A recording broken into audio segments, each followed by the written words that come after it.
Hər vaxtınız xeyir olsun, hər gününüz xeyirli açılsın inşallah. Deməli, qarnıyarıq hazırlayıram, bişirirəm. Qarnıyarıq türklərin yeməyidir, yəni hamımız bildiyimiz kimi. Amma sırf onlar kimi eləmirəm. Ümumiyyətlə onlar necə edir onu belə bilmirəm, araşdırmamışam. Sadəcə formasına görə elə deyirəm. İnanın ki, onlar necə edir onu belə bilmirəm. Deməli, badımcanları başlarını kəsirəm. Deməli, ortasından böyük kəsik atıram ki, içini belə yaxşı-yaxşı doldura bilim, rahat doldura bilim. Və bu cür bol tuzla tuzluyuram. Acı suyu çıxsın.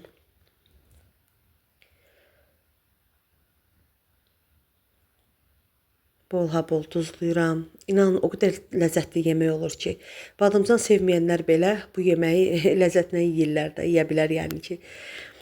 Deməli, onları qoydum acı suyunu buraxana qədər. Kənarda da Holland pendirini sürtgəcdən keçirdirəm. Rəndədəndir, kim necə deyirsə. Kənarda da gördüyünüz kimi ətimi, qiyməni yəni bişirib hazır qoymuşam.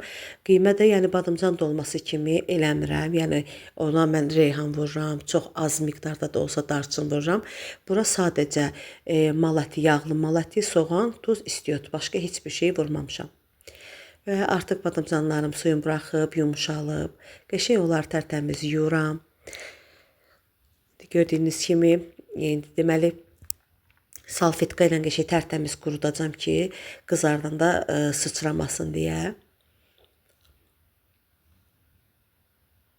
Əgər bu yeməyi inanın evdə qızım, yoldaşım yedisə, deməli həqiqətən ləzzətlidir. Onlar badımcan yemirlər. Yəni həqiqətən də çox gözəl idi. Duru yağla qızardıram. Duru yağ da kim, yəni necə istəyir, istər günə baxan olsun, qarğıdalı və yaxud da zeytun, heç bir fərqi yoxdur. Kimə necə rahatdır, kim necə sevir, eləyə bilər. Və indiki badımcanlar da elə tez bişir ki, gör necə belə həlim bişibdir.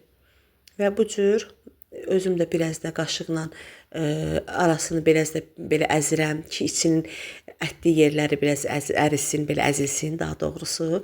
Və içlərinə bol ət doldururam içinə. Bəlkə buradan az görünə bilər, amma əməl başda xeylim, yəni belə için doldurmuşdum. Hətta ətimdən də biraz artıq qaldı. 3 dənə də balaca pomidor içini doldurdum. Pomidor da içindən çıxan sokunda badımcanların üzərinə belə gəzdirirəm və Holland pendiridir.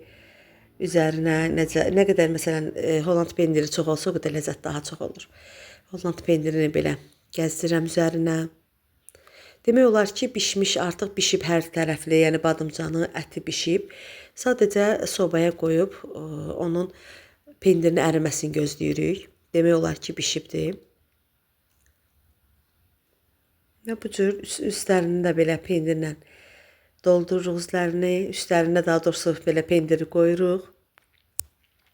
İnanın ki, həqiqətən çox ləzzətli idi. Sizlər də edin. Sizlər də ailəniz üçün, balalarınız, Allah hər kəsin ruzusunu bol eləsin. Hər kəs istədiyini ailəsi üçün, balası üçün bişirə bilsin inşallah.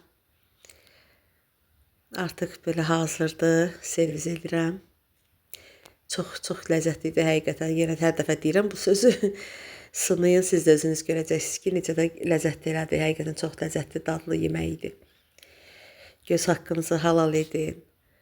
Like etməyi unutmayın. Allaha əmanət olun.